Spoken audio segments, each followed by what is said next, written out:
Hello and welcome to this instalment of Talkin Trim. I'm Jonathon Skinner and today we are looking at the center console H frames for the Triumph TR4A, TR5, TR250 and TR6 models.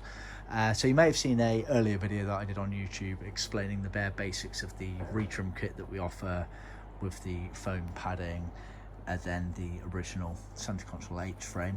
This is a follow-on from that, as we've trimmed that same H frame that you saw in that same video, as you can see here.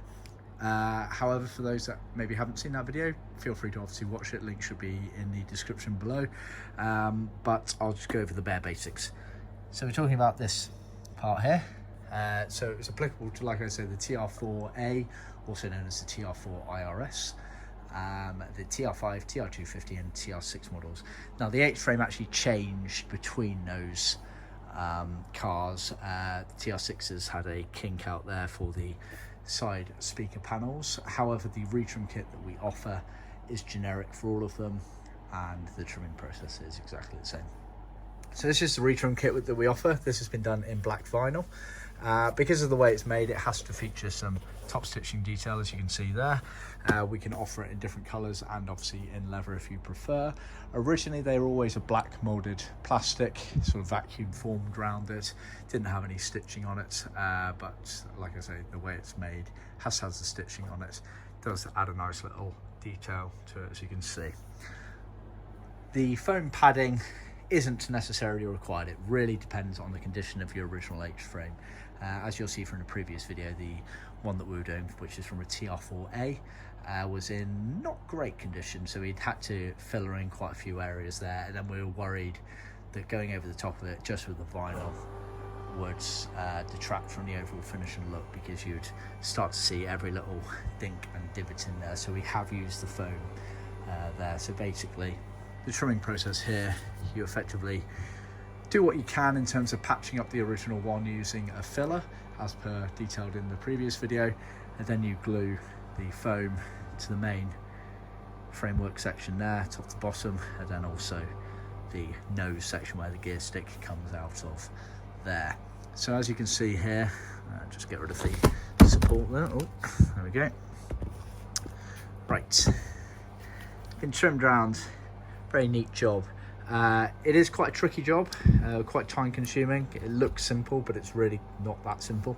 I've got some photo guides that we did for this particular one, so I can send those to you should you need them. But basically you start on this nose section here, and then you trim the rest of it with the legs, getting rid of any bagginess as you go along. It does require quite a bit of tension, so just bear that in mind. To make sure it doesn't pucker, especially around these leg sections here. A bit of gentle heat helps with that as well. Something like a hairdryer should be absolutely fine. An extra pair of hands certainly wouldn't go amiss as well. I was helping out the trimmer as he did it, as well as taking some photos en route. So definitely an extra pair of hands for the tension works, as you can see. Glued all the way around. There's certain areas that you're not going to see when it's in the car, so I wouldn't worry too much about it. Sort of these corners here, just do the best job that you can, but realise that it's not that crucial, as once it's in the car you're not really going to see it. Make sure you're using a decent contact adhesive, paste on stuff, contact glue before you get going. That's crucial. Don't use any sprays, they're not that strong. Also down on the feet area here, you'll see bit of an air gap there, and even more so there, but don't worry about it, because the bolt that goes onto the floor there, you'll have to obviously pierce a hole in there, and as soon as that's pierced in there and the bolt goes through, you'll be able to tuck that in nicely, as my finger is demonstrating there. So pick your battles. You're never going to get absolutely perfection there, but bear in mind that most of this, certainly around the feet area, is hidden by the carpet and out of sight anyway when it's all in the car. Obviously the cutout there is for the radio. Not all cars featured, or certainly the restorations, not all of them featured, so don't necessarily need to trim that out as well. So I think that's basically covered it, but yeah, that's your sort of benchmark.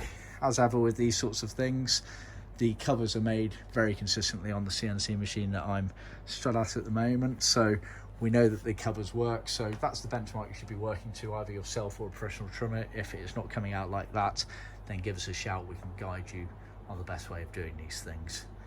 Thanks for tuning in. Please remember to like, subscribe and share, and stay tuned for our next installment. Cheers.